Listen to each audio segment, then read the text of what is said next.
One of the things that nearly did Trump in and hurt him in Wisconsin was when he was asked on a question that as a candidate in the Republican Party, you're going to get on abortion. The shock wasn't a particular answer, although he got in trouble with that. He wasn't prepared for it. Hi, I'm Nick Gillespie with Reason TV. We are at Freedom Fest in Las Vegas, Nevada, and we are talking to Steve Forbes, a man who needs no introduction. Steve, thanks for talking to us. Good to be with you. You have come out as a pro-Trump supporter. What is it about Trump that you're getting behind? Well, I said, first of all, I'd support the Republican nominee, and so I didn't endorse anyone until he gets the official nomination. And so you're still hoping that something will happen? Who'll get lost driving to Cleveland? I've made it very clear I disagree with them on immigration. We're not going to deport 11 million people. And on tariffs, 45% taxes, it's a 45% sales tax would be a disaster. But the key thing is, so those things I do disagree with. Sadly, the other side, the big other side, we'll see if Gary Johnson can emerge. But on the Democrat side, they're just as bad. She's gone, Hillary Clinton's gone socialist light. Bernie, and they've both learned, you don't say socialist, you say social. That sounds like you're friendly, a social. But it's the same thing, more and more state control.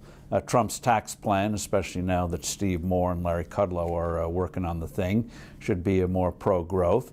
And Paul Ryan in the House wants big tax reform. I think what they're going to find, assuming Trump wins, that on the tax side, Trump does not have much emotional energy invested in it. So if you come up with something, he'll sign it. Trump has a particular persona as a presidential candidate. Does that differ? You've known Donald Trump since the 80s.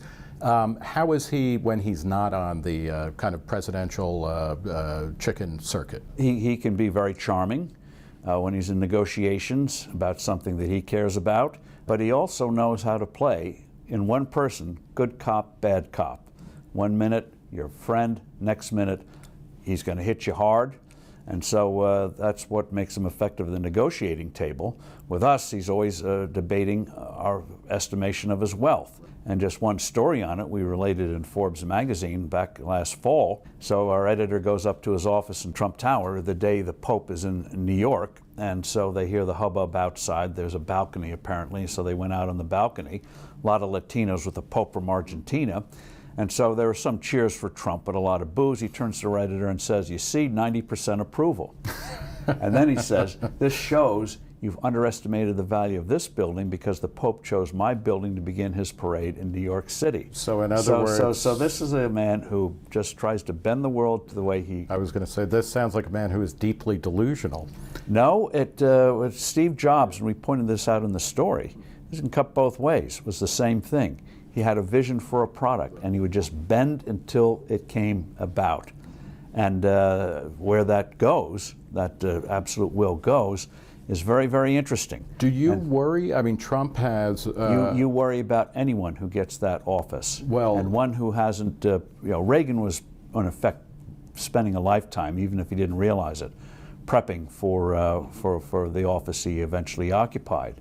And in Trump's case, there's a lot of unknowns, and he's gotten in a lot of issues where he realized you just can't be off the cuff on it. You've got to. There's a reason why they have teleprompters to make sure you stay on message when you're speaking. What I was going to ask about is Trump has said, he's effectively threatened the free press. He's talked about opening up the libel laws. He's talked about going after the New York Times when they write false things about him. Obviously, he thinks Forbes is full of it when they're estimating his wealth. So, I mean, do you worry about that at all as a media person? Well, the question is one thing when you're not having a high office and you get angry about something. Oh, that was a piece of you-know-what. I wish I could smack him around. And quite another when everything you say is weighed and will be held against you.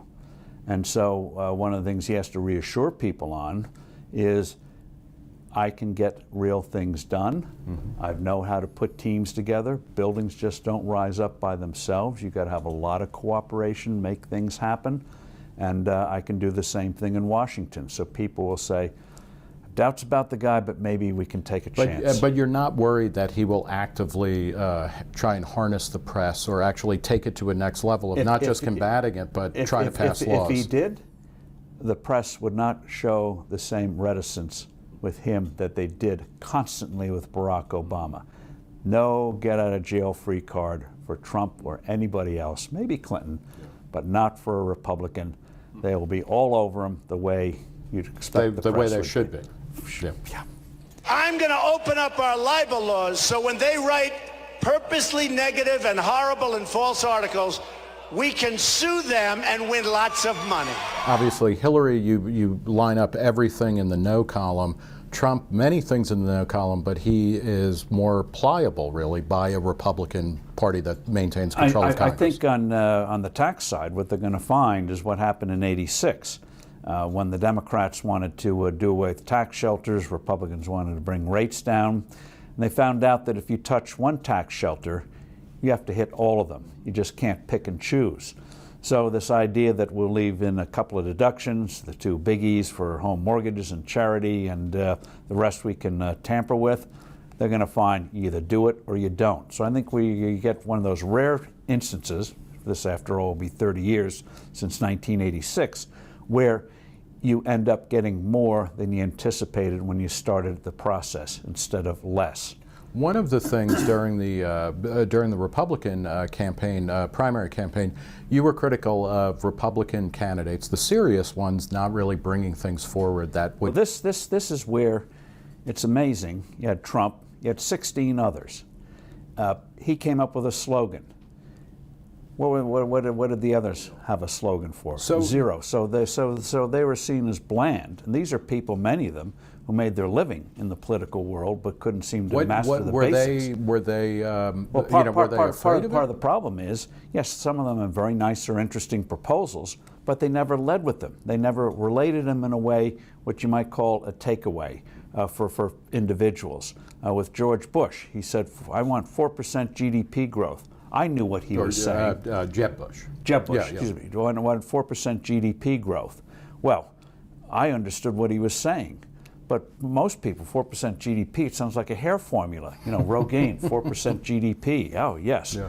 And so they never related in a way where people said, okay, I can see how this can improve my lot in life, improve the country, the way Reagan did in 1980 when he advocated a 30% across-the-board cut in income tax rates. The Democrats, of course, ridiculed, economists were skeptical, and Republicans had their doubts, but he got the national mandate and got most of it done. They didn't do it here. And so I almost fantasize sometimes for 5 minutes bringing back Joseph Stalin to shoot all the consultants and then go back to hell. Why didn't you step into the ring as somebody who is a recidivist presidential candidate? Why, this seems like this would be your time.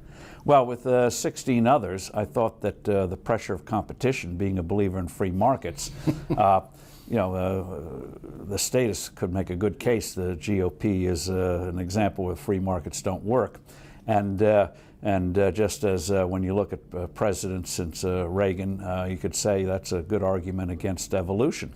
But in the case of the GOP, so I'd run twice, and so my role now as an agitator.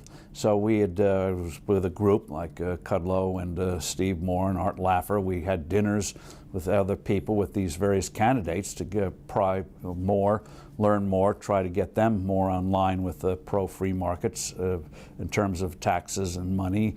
And so we thought this would be the year in which it would happen. But they all read from the same playbook.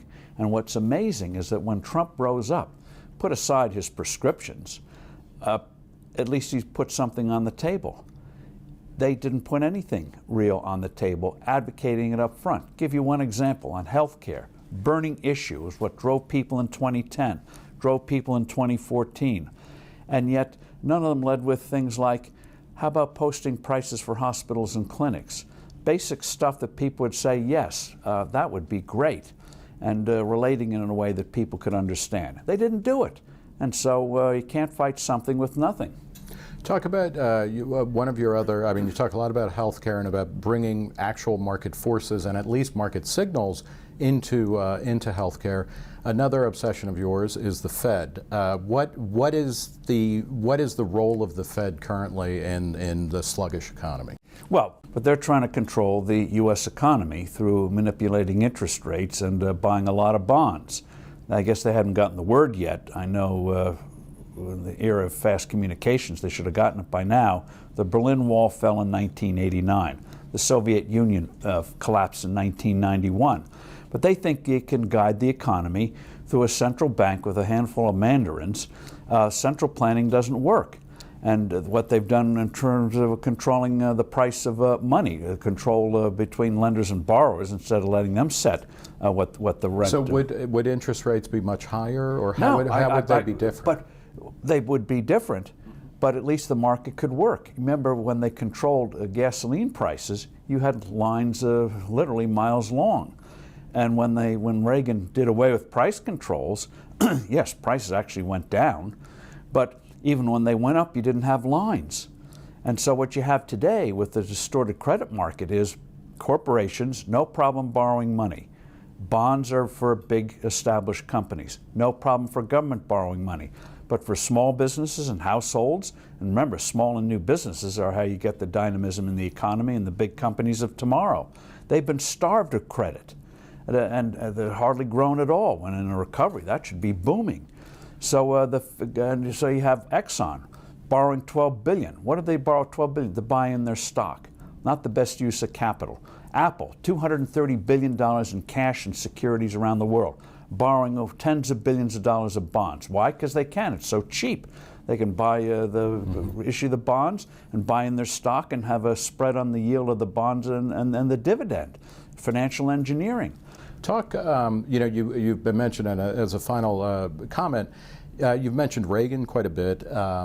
What is your vision of the future? It's not simply going back to Reagan policies, is it? Or like what do we need different? Well, Reagan understood.